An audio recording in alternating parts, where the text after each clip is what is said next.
हम वो कौम है जिनके दादाजी ने फतेहपुर में 12 कोस यानी 1.25 लाख बीघा जमीन गायों के चारे के लिए, चरने के लिए छोड़ी। हम वो कौम है जिन्होंने गाय को काटने पर मृत्यु दंड का नवाब फतेहपुर में प्रोविजन किया था। हम उनकी औलाद हैं, इसलिए हम गोकसी करने वाले नहीं हैं। हम वो गोभक्त हैं जिसने गाय के लिए चारा छोड़ा। हम वो गोभक्त हैं जिसने मृत्यु दंड का प्रोविजन किया। हम वो गोभक्त हैं जो घर में गाय रखते हैं।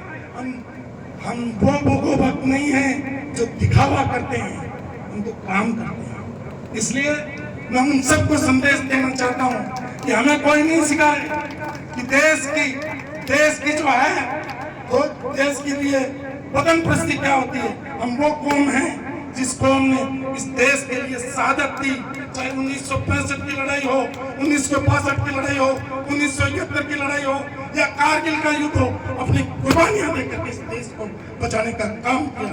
हर कायम खानी में सीने के अंदर गोली खाई है, किसी भी कायम खानी ने आज तक पीठ में गोली नहीं खाई है।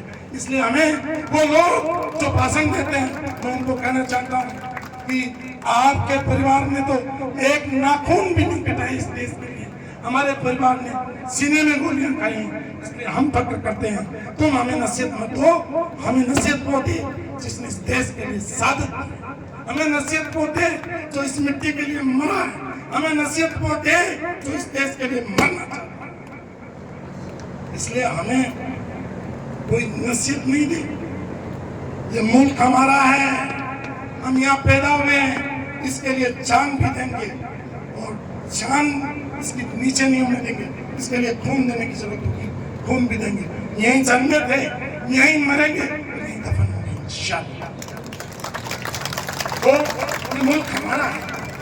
बहुत सारे लोग कह देते हैं तुम फलाने मुल्क में चले जाओ। अरे तुम्हें शौक है तो तुम चले जाओ। ये मुल्क हमारा है, यहाँ पैदा हुए हैं। और मुसलमान के लिए तो उसकी वतन प्रस्ती आधा ईमान होता है। मैंने पूरा ईमान की परिभाषा बताई, आधा ईमान की परिभाषा भी मैं बता रहा हूँ। आधा ईमान उसकी वतन प्रस्ती है।